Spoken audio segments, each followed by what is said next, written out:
This man is on his way to a worthwhile career in aeronautical research. Having finished at his university, he has taken an appointment at what is virtually another. For the Royal Aircraft Establishment at Farnborough, with its work divided fairly evenly between research and the propagation of knowledge, is well qualified for the title of Britain's University of the Air. Apart from this, the Royal Aircraft Establishment is by far the largest centre of aeronautical research in the country, and consequently the scope of its work shows an unusually wide diversity. Let us change from wheels to wings and see some of the unique wind tunnel, laboratory and airfield facilities he and his colleagues have at their disposal to help them with their studies and experiments. Aeronautical research is such a broad subject that whatever your special bent or interest in the field of the aeronautical sciences, there is a good prospect of fixing you up with a rewarding research job at a place like Farnborough. Also, because the Royal Aircraft Establishment, or RAE, with its headquarters at Farnborough, is the central organisation for aeronautical research throughout the country, RAE staff are in a key position for keeping their fingers on the pulse of all significant research in aeronautics.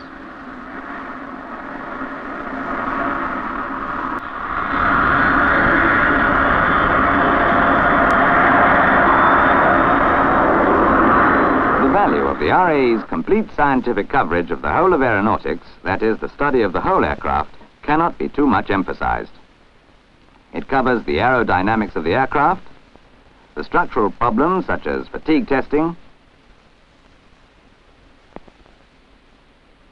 work on mechanical and electrical systems, and radio aids and autopilots.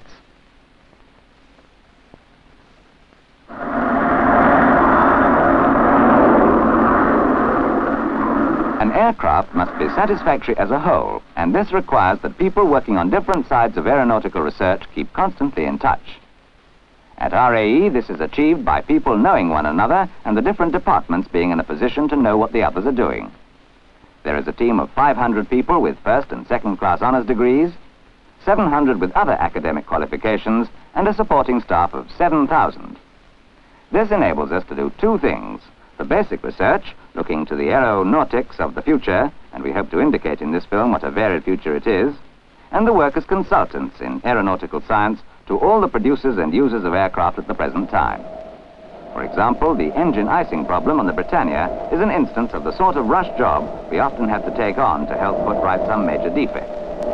More commonly, we are working to prevent this kind of thing happening by seeing that our scientific knowledge and skill is disseminated throughout the industry as effectively as possible.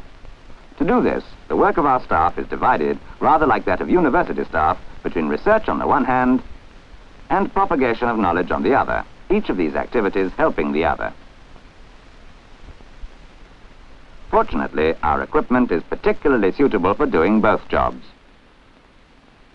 This supersonic wind tunnel at RAE Bedford, which runs at Mach numbers up to 2.8 and has an 8-foot square working section where the models are placed, is an example of the type of equipment we are using today to shape the ideas and theories leading to the advanced actualities of tomorrow.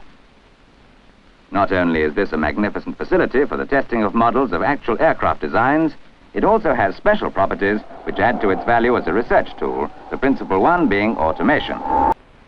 However, there are things we still like doing the hard way. It doesn't matter whether your idea of recreation is for something active or for just relaxing. At the RAE, there is plenty of scope for indulging your fancy in a wide selection of both athletic and cultural activities. Obviously, there is only time here to show a few glimpses, such as dropping in on a rehearsal of our orchestral society, or watching our dramatic society trying out a tense situation. As we go back outdoors again, this time with our sailing club, we think we have shown enough to indicate that in a large organization such as ours, work and leisure both offer the chance of something pretty varied and satisfying.